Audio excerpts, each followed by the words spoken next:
Poussin créole, Qui? poussin créole. Qui? Il n'aime pas trop Mélenchon. Ah. Est-ce qu'il peut faire une toile? Bien sûr que non, c'est un poussin. Prends garde, poussin créole est là.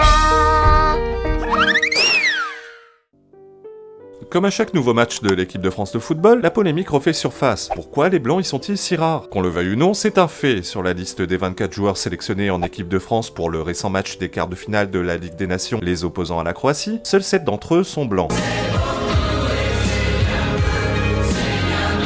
À ma connaissance, nous sommes le seul pays au monde dont la sélection nationale de football n'est pas visuellement représentative des composantes raciales de leur pays. Même si la part de la population d'origine immigrée n'a de cesse d'augmenter en France, les Blancs y sont quand même encore majoritaires. C'est une question de temps. Lorsqu'on regarde les autres sélections nationales, la composition de l'équipe est toujours représentative de la population de leur pays. Même l'équipe nationale d'Angleterre, pays possédant pourtant une grande diversité, pour ne pas dire pays en voie de grand remplacement, est majoritairement composée de blancs. Alors pourquoi cette exception française? Dans quel pays on vit? Où est-ce qu'on vit? Les racialistes, pourtant enclins à expliquer toute forme de disparité par le racisme envers les Noirs et les Arabes, adoptent pour le coup un discours plus rationnel et terre-à-terre. S'il n'y a quasiment que des Noirs en équipe de France de football, c'est uniquement une question de mérite. S'ils sont là, c'est uniquement parce que ce sont les meilleurs, point. Eh ben voyons. Les Noirs seraient-ils naturellement plus doués que les Blancs dans le football? Non, je ne crois pas, non. Pour trouver un ballon d'or issu d'Afrique subsaharienne, faut remonter à Georges Weah en 1995, et aucun pays d'Afrique n'a jamais gagné de Coupe du Monde. L'Afrique a inspiré tout le monde. De Picasso aux grandes marques de luxe, ils ont tout pris à l'Afrique. Tout, absolument tout. Ils ont brûlé les bibliothèques, donc on n'a plus d'écrits. J'ai appris qu'il n'y a pas longtemps qu'il y avait plus grand que le mur de Berlin, c'est le mur que les Béninois ils ont fait il y a des années. Donc on a déjà fini le jeu en vérité. Mais on a effacé notre historique, on a tout brûlé. Des chercheurs se sont longuement penchés sur les prédispositions athlétiques supérieures supposées des Noirs. Ils sont ainsi arrivés à la conclusion que des prédispositions génétiques existent bel et bien chez les athlètes africains, leur conférant une meilleure vitesse, endurance et explosivité que les Blancs. Stéphane, pourquoi m'as-tu toujours caché que tu avais du sang noir dans les veines? Ceci expliquant notamment leur domination hégémonique en athlétisme par exemple. Là j'ai arrêté, c'est fatigant l'athlétisme. Oui mais voilà, contrairement à l'athlétisme, le football ne repose pas que sur les qualités athlétiques. Le talent de façon générale y joue un rôle primordial. Comme je le disais précédemment, si les qualités athlétiques étaient le facteur prédominant dans le foot, les Africains rafleraient toutes les récompenses individuelles et collectives. Ça veut dire que c'est le caca qu'on a déjà mangé. L'explication des qualités athlétiques supérieures des Africains est donc à exclure, ou du moins, elle n'explique pas à elle seule la surreprésentation des Noirs dans le football français. Serait-ce parce que le football est un sport davantage populaire dans les banlieues? Les Noirs étant davantage présents dans les banlieues, ce serait donc logique qu'ils soient plus nombreux dans le domaine. Là aussi, il y a certainement une part de vrai, mais c'est aussi le cas en Angleterre ou en Belgique. Pourtant, leurs sélections nationales sont majoritairement blanches. Mais oui, c'est clair. De plus, le football a la particularité d'avoir toujours été très populaire au-delà de toute considération raciale ou sociale. Ouais, depuis 10 ans qu'elle est comme ça à la maison. Non, on aimait bien c'est une club de langue, donc on a mis en soirée. Le football est tout aussi populaire chez le blanc de la campagne que chez l'immigré de banlieue. Les blancs de la campagne n'ont pas attendu l'arrivée massive d'immigrés pour se passionner pour le foot. How are you? Je suis français. But how are you? Can you speak in English? Thank you. Very much. Why are you here tonight? Très bien. Respect du haut anglais. Adversaire très fort et très respectable sur le terrain. Why do you think that Giroud is the best French player? Yes, he's a Giroud. Last question, do you know who is the English Prime Minister? Yes, I am. Là encore, les explications sont à chercher ailleurs, ou du moins c'est plus compliqué que ça. Il y a une théorie qui reste relativement taboue dans la sphère médiatique, celle du racisme anti-blanc dans le football. En 2019, Pierre Ménès, le célèbre consultant sportif spécialisé dans le football et connu pour ne pas avoir sa langue dans sa poche, lâchait un pavé dans la mare en dénonçant le racisme anti-blanc dans le football, décourageant les blancs de se lancer dans ce sport et de s'inscrire dans leur club local. Moi, il y a quelque chose qui me gêne toujours dans le discours de Thuram, c'est quand il parle de racisme, il parle toujours du racisme contre les Noirs. Vous avez déjà parlé avec lui d'ailleurs, ça Vous avez déjà parlé avec Kylian Thuram? Non. Non. Pourquoi vous dites ça comme ça, Pierre? J'ai pas envie de parler de ça avec lui. Parce que pour lui, il a son identité, c'est ce que vous me dites, et que pour lui, il a une identité sur moi, son sujet. Ce que je vais vous dire là, c'est que le vrai problème, en tout cas en France, dans le foot, c'est le racisme anti-blanc. Il n'y a pas que dans le foot. J'invite les gens dans les cités à prendre leur voiture et aller faire le tour des matchs en région parisienne le week-end. Ce que vous faites? Qui m'arrive d'avoir. Je pose la question, Pierre. Je sais que vous êtes au CFC le soir, mais peut-être que le matin. Non, mais il y a quelques jeunes qui me demandent des conseils et que je vais voir assez souvent.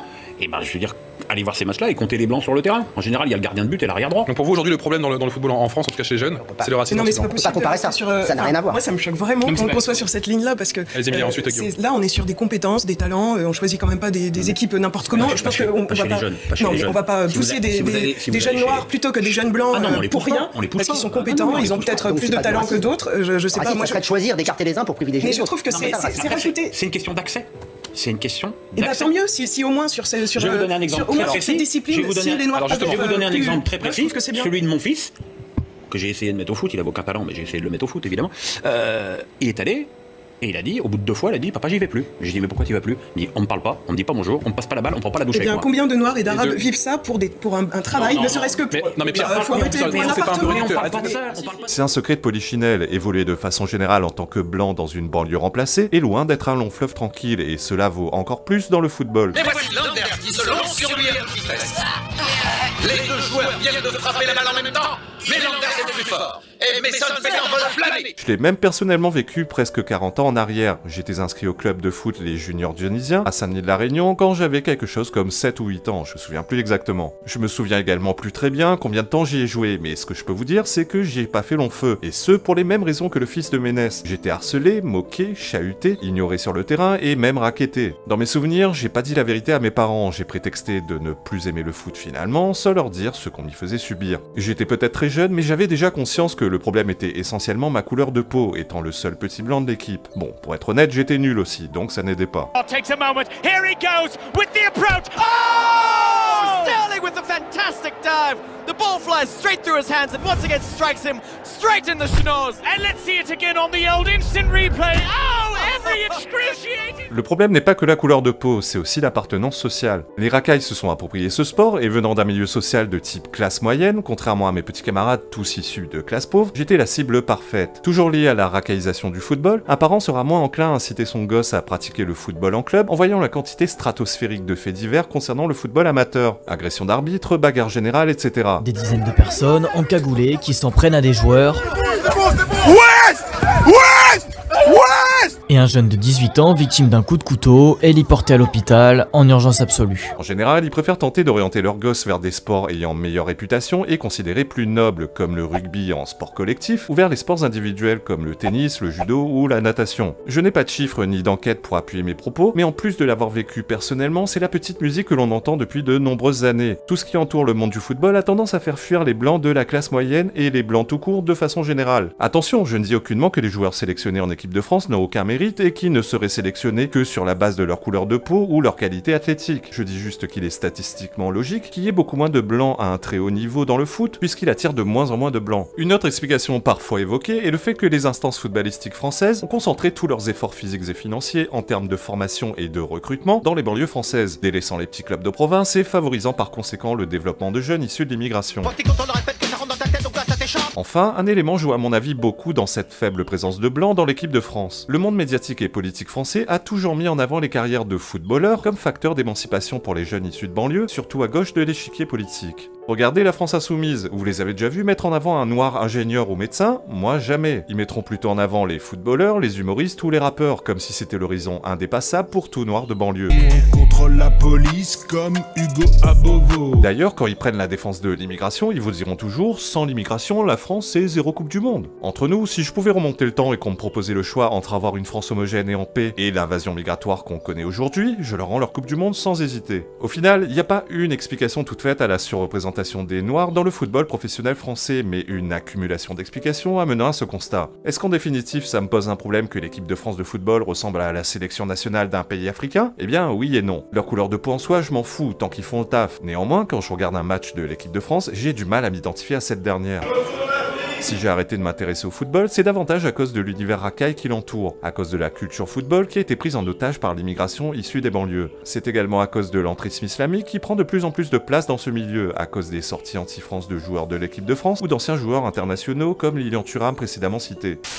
Voilà, cette vidéo touche à sa fin. Si vous êtes d'accord avec mon point de vue ou si vous estimez que je raconte n'importe quoi, je vous invite à me le faire savoir dans les règles de l'art, dans la section commentaires. Je vous invite également à faire un petit don sur ma cagnotte Litchi si vous souhaitez m'encourager dans mon travail et si vous en avez les moyens, bien entendu. Quant à moi, je vous dis à très bientôt pour d'autres réflexions hautement indispensables de votre poussin créole préféré. Allez, ciao.